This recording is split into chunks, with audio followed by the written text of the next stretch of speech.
Tumulo ang luha ko dahil napakalaking nawala sa atin. Napakawalaki ang nawala sa akin, sa inyong lahat, at sa bansang Pilipinas.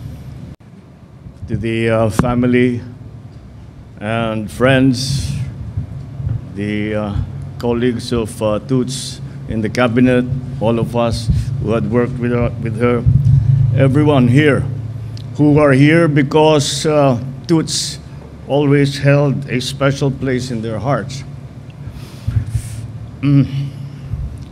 We are told when you are an official that you cannot show emotion, that you must be stoic, and you must keep yourself to yourself.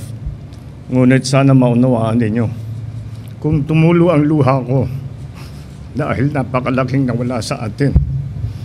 Napakawalaki ang nawala sa akin, sa inyong lahat, at sa bansang Pilipinas. And if I do shed a tear, it is because it is such a sad day to know, it is such a sad bit of knowledge to know that Toots will not be here anymore. And what a big gap she will leave, not only to her friends, not only to her family, but to the millions of those who she took care of, who she loved, and who she worked for tirelessly and endlessly. And I speak endlessly because that is exactly what happened. Hanggang sa huli, nagtatrabaho pa rin siya. Ngunit sinasabi ko nga, hindi kasi dahil tuloy-tuluyan, dahil hindi trabaho sa kanya yan. Ang ginagawa niya na tumutulong sa ating mga OFW, ang ginagawa niya talaga ay isinabuhay niya talaga ang pagmamahal ng kapwa Pilipino, lalong-lalo na ang mga nangangailangan ng tulong, ang mga nalalagay sa alanganin, ang mga nagkakaproblema. Nandun lagi si Toots. At tayo, alam naman natin, siguro matagal nang alam natin na si Toots nagkasakit din.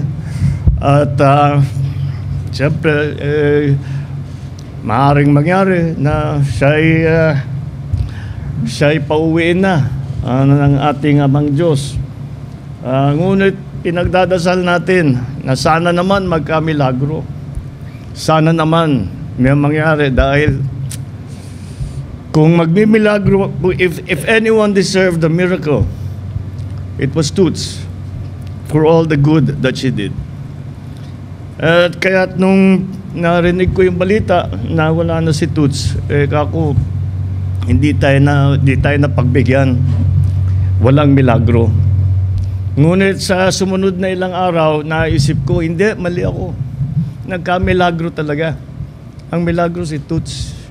Ang milagro, nabuhay siya at naging kaibigan natin at nagawa niya yung kanyang yung pinakamahalaga na maaari niyang gawin para sa sarili niya, para sa kanyang kapwa. At hindi siguro natin makikita ulit yan.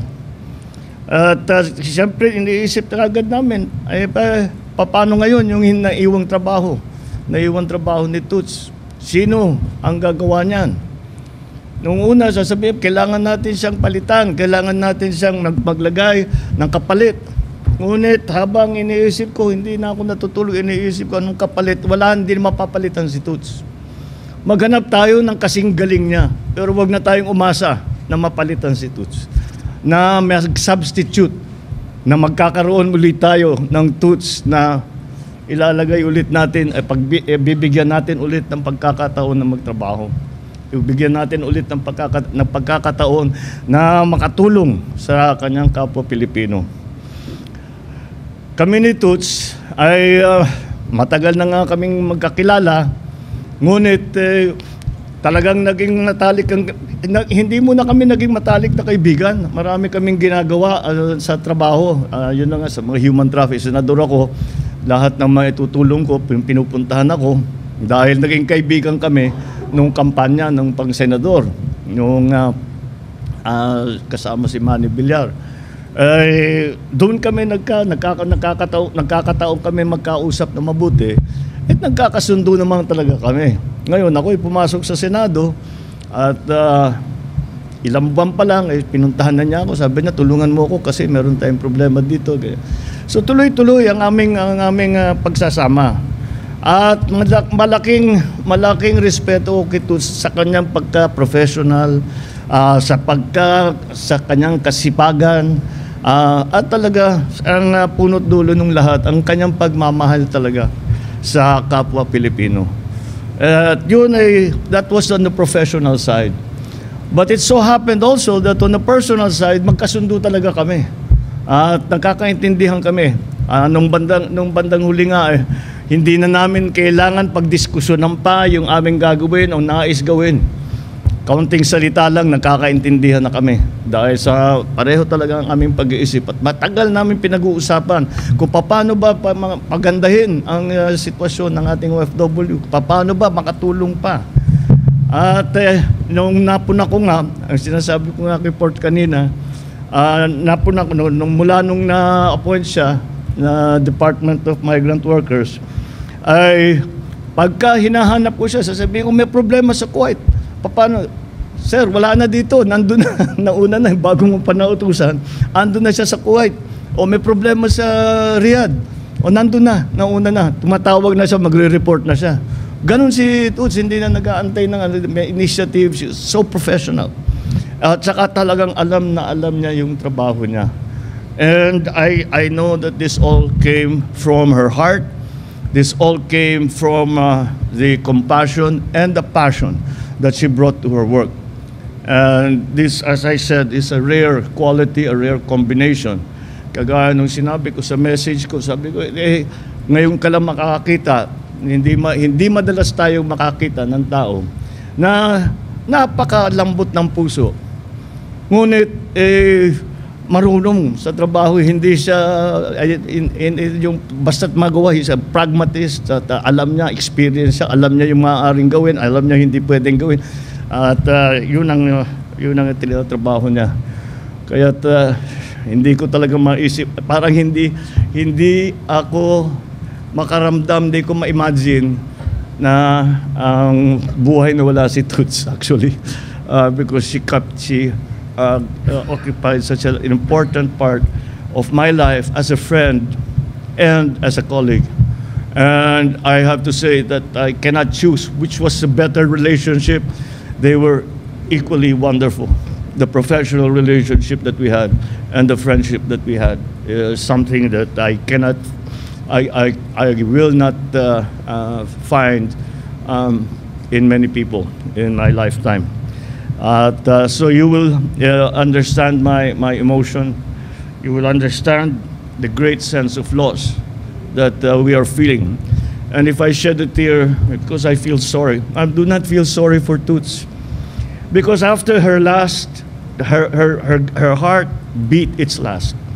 Her soul went immediately to heaven. And for that, I have no doubt.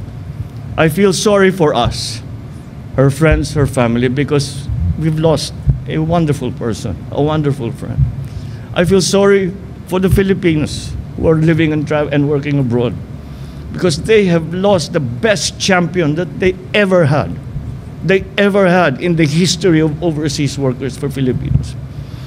And that is why I shed a tear, and that is why I feel sorry for all of us.